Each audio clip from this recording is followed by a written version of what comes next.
Selama bertahun-tahun, jet Rafale ini sudah seperti selebgram dunia jet tempur. Gayanya mewah, teknologinya canggih, dan selalu tampil maksimal di medan perang. Pokoknya, si Rafale ini paket lengkap. Bisa bertarung, bisa pamer, dan bisa bikin negara pembelinya kelihatan keren di pentas global. Tapi tunggu dulu, bintang utama ini mungkin bakal tersaingi. Bukan oleh si F-35 dari Amerika atau si Sukhoi 57 dari Rusia, tapi dari anak baru yang penuh semangat, si KF-21 Boramae. Yap, ini jet tempur hasil karya bareng Korea Selatan dan tebak siapa? Indonesia. Ya, negara kita yang kadang buat pesawat latih aja ngos-ngosan, sekarang ikut bikin jet tempur bareng Korea. Dunia memang penuh kejutan. KF-21 ini seperti anak muda penuh potensi. Mungkin belum terkenal Rafale, tapi punya teknologi modern dan harga yang lebih bersahabat. Bahasa kerennya, performa bintang 5, harga kaki 5. Oke, kaki 5 yang mewah sih. Masalahnya Rafale ini hobi jual mahal. Harga beli mahal, biaya operasional mahal, isi bensin aja saya bikin bendahara negara gelisah. Dan kalau mau pakai senjata lokal, waduh harus upgrade dulu sistemnya, bayar lagi, report lagi. Contohnya India. Tahun 2016, mereka beli 36 unit Rafale. Totalnya sekitar 8,7 miliar dolar AS. Dan itu belum termasuk biaya tambahan buat nyocokin senjata lokal kayak rudal Astra sama bom pintar SAO. Ribet banget. Gak heran kalau beberapa negara mulai mikir dua kali. Apalagi sekarang ada si Boramae yang harganya cuma sekitar 65 juta dolar per unit, alias hampir setengahnya si Rafale yang bisa tembus 120 juta dolar kalau pakai embel-embel canggih. KF-21 ini bukan cuma murah, tapi juga pintar. Dilengkapi radar AESA buatan Hanwha Systems, avionik canggih, dan bisa pakai senjata dari barat maupun timur. Jadi kayak anak kosan yang fleksibel, dikasih mie instan oke, dikasih rendang lebih semangat. Dan yang paling bikin negara-negara berkembang naksir, desain arsitektur terbukanya. Artinya kalau nanti mau upgrade atau ganti sistem, nggak perlu nunggu restu dari negara produsen. Mau tambal sulam sendiri? Silakan.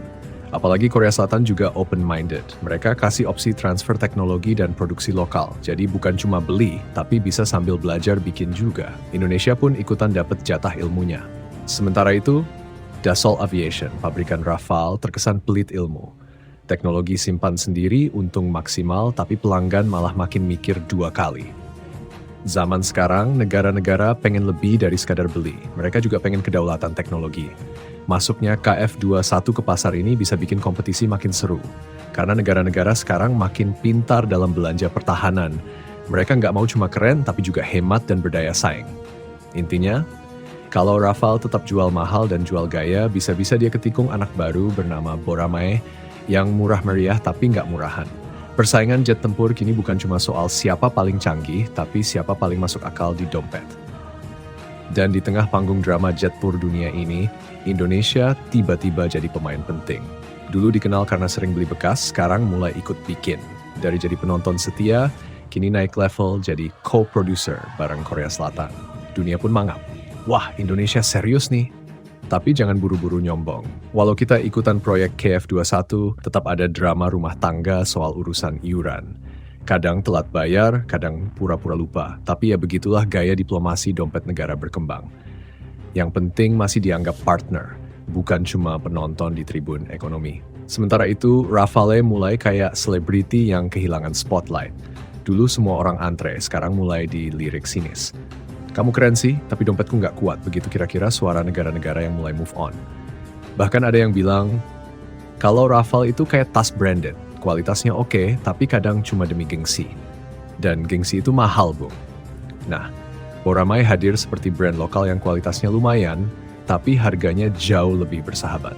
Jet tempur ini seolah bilang kamu nggak harus bangkrut untuk terlihat kuat di udara. Ditambah lagi, dunia sekarang udah berubah. Negara-negara makin realistis. Daripada beli satu Rafale dan anggaran langsung jebol, mending beli 2 KF-21 dan masih bisa bangun rumah sakit. Atau jalan tol, atau ya gaji PNS. Yang lebih menarik, Boramae bukan cuma buat gaya-gayaan. Ia dirancang buat upgrade, bisa dioprek, dan yang paling penting, nggak posesif. Kamu bisa masukin sistem senjata kamu sendiri tanpa harus kirim email dulu ke Prancis. Lebih bebas, lebih fleksibel, lebih kekinian. Sementara si Rafale masih kayak pacar lama yang suka ngatur. Mau tambah senjata, harus izin. Mau ganti sistem, tunggu approval. Mau tahu dapur teknologinya? Rahasia perusahaan katanya. Ya gak heran makin banyak negara mulai mikir apa kita butuh pasangan yang lebih pengertian. Di saat banyak negara mulai merapikan pertahanan dan memilih opsi yang tidak bikin Menteri Keuangan migrain, kehadiran KF-21 jadi pilihan yang rasional. Jet tempur yang modern, ekonomis, dan bisa jadi teman jangka panjang tanpa bikin drama. Kalau dunia jet tempur ini adalah pasar cinta, maka KF-21 adalah gebetan baru yang bikin baper. Sementara Rafale masih keren, tapi makin lama makin terasa demanding. Dan disinilah kita sekarang, di tahun 2025. Dunia pertahanan makin mirip kontes pencarian bakat. Tiap jet tempur tampil di runway, bawa fitur canggih dan janji manis sambil berharap dilamar oleh negara-negara yang lagi cari pasangan setia di udara.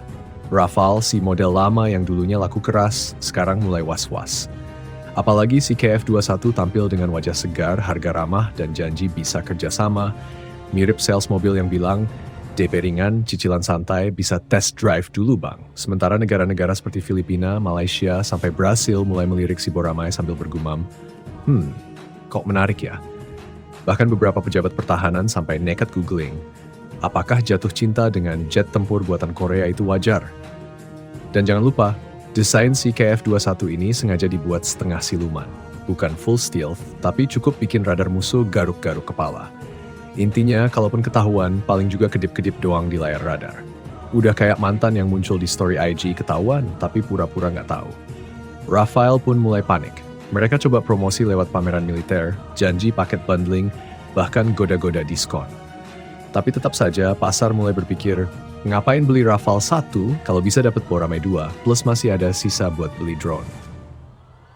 Dan ngomong-ngomong soal drone, jangan lupa, ekosistem tempur sekarang udah nggak bisa ngandelin satu pesawat doang. Harus bisa integrasi sama drone, pesawat AEW, sampai rudal jarak jauh. KF-21 sudah siap buat itu semua. Dia kayak anak muda yang siap kerja tim, bukan solo karier kayak jet generasi lama.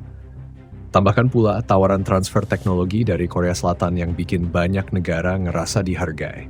Bukan cuma jadi pembeli, tapi bisa jadi produsen juga. Indonesia pun mulai ngebayangin, gimana ya rasanya punya jet tempur buatan sendiri hasil kerja bareng bukan cuma nonton dari jauh. Sementara itu, Dassault Aviation di Prancis mulai terjebak dengan strategi lamanya. Kami eksklusif, kami mahal, kami elite. Tapi pasar sekarang lebih suka yang inklusif, hemat, dan gak ribet. Dunia pertahanan udah kayak pasar online, siapa yang kasih value lebih, dia yang menang. Rafale mungkin tetap akan punya pasar, tapi di era di mana banyak negara lebih suka efisiensi daripada gengsi, KF-21 Boramae hadir sebagai ancaman nyata. Bukan cuma kompetitor, tapi juga simbol pergeseran paradigma. Dulu beli jet tempur itu soal prestis, sekarang soal strategi. Dan kalau Boramae bisa terus terbang tinggi, bukan cuma Rafale yang harus waspada, bahkan si F-35 pun mungkin mulai keringetan. Jadi, begitulah cerita segitiga dunia jet tempur. Antara Rafale, si bintang lama yang glamor, KF-21 Boramae, si pendatang baru yang merakyat, dan negara-negara calon pembeli yang lagi mikir keras sambil lihat-lihat saldo anggaran pertahanan. Dulu memilih jet tempur itu soal siapa paling keren dan punya nama besar. Tapi sekarang, dunia berubah. Yang dicari bukan cuma tampang sangar dan kecepatan Mach doang, tapi juga siapa yang bisa diajak kerjasama, gak banyak drama, dan tentu saja ramah kantong. KF-21 datang bukan untuk sekadar jadi penggembira. Dia hadir dengan niat serius, jadi bintang masa depan bukan figuran. Dan kalau tren ini terus berlanjut, bisa jadi kita akan menyaksikan perubahan besar dalam peta kekuatan udara global. Apakah Rafale akan bertahan dengan pesonanya yang mahal? Atau Boramae akan terbang lebih tinggi, membawa semangat kolaborasi dan efisiensi ke langit-langit dunia pertahanan? Waktu yang akan menjawab.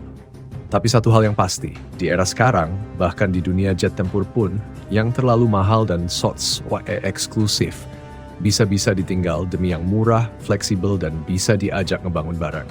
Dan kita sebagai Indonesia, kita nggak cuma jadi penonton di tribun, kita ikut main di lapangan. Semoga bukan cuma numpang nama, tapi juga benar-benar ikut terbang. Terbanglah Boramae, dan buktikan bahwa masa depan langit tak selalu milik si kaya, tapi milik mereka yang cerdas memilih dan berani berubah.